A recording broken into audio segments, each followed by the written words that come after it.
काम हो रहा है। देश में समान नागरिक संहिता लागू हो, यह हमारे संविधान की अपेक्षा है। उत्तराखंड ने संविधान की इस भावना को आगे बढ़कर और उस भावना को आगे बढ़ाकर पूरे देश को राह दिखाई है। साथियों, बाबा साहब का जीवन गरीबों को, वंचितों को, शोषितों को न्यायपूर्ण व्यवस्था देने के लिए समर्पित था। हमारी सरकार आज उसी भावना के साथ हर गरीब, हर वंचित को सच्चा सामाजिक न्याय देने में जुटी है। और सामाजिक न्याय का एक बहुत बड़ा माध्यम देश का संतुलित विकास है। सबको सुविधा है, सबकी समृद्धि है। इसलिए ही बाबा साहब आधुनिक इंफ्रास्ट्रक्चर की, औद्योगिकरण की भरपूर वकालत करते थे। साथियों, भविष्य की दशा और दिशा क्या होगी, अक्सर लोग इसके लिए हाथ की रेखाओं को दिखाते हैं। जो भविष्यवेत्ता होते हैं ना,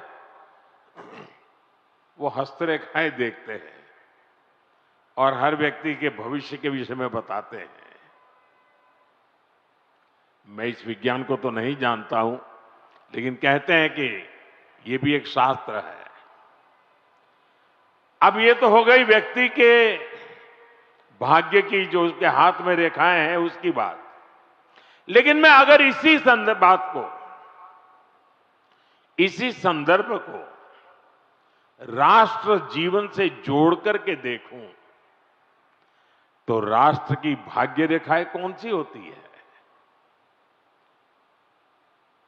राष्ट्र की भाग्य रेखाएं ये हमारी सड़कें होती हैं, हमारे हाईवे होते हैं, हमारे एक्सप्रेस वे होते हैं, एयरवे, रेलवे, वाटरवे, ये हमारे राष्ट्र की भाग्य रेखाएं होती है।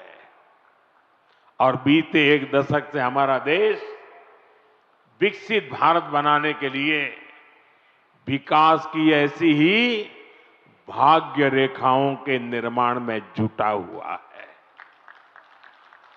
ये विकास की भाग्य रेखाएं सिर्फ आज की सुविधाएं नहीं है, ये आने वाली पीढ़ियों की समृद्धि की गारंटी है।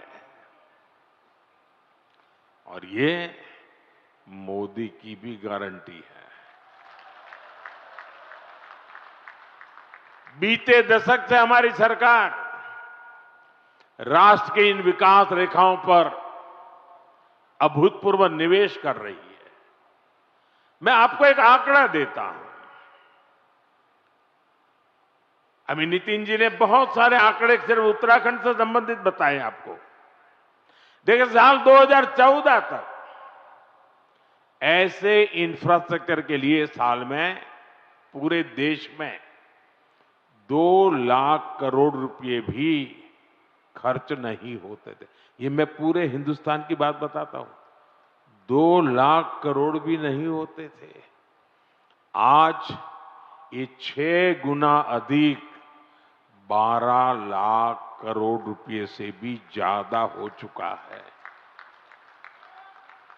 यहां उत्तराखंड में ही 2.25 लाख करोड़ रुपए से अधिक के इंफ्रास्ट्रक्चर प्रोजेक्ट पर काम जारी है। 2014 के पहले पूरे देश के लिए 2 लाख करोड़, आज अकेले उत्तराखंड के लिए 2.25 लाख करोड़ रुपया। कभी उत्तराखंड के गांव में सड़क के इंतजार में पीढ़ियां बदल जाती थी। आज डबल इंजन सरकार के प्रयासों से अब सड़क गांव तक पहुंच रही है। जो गांव पहले वीरान पड़ गए थे, वो फिर से जीवंत हो रहे हैं।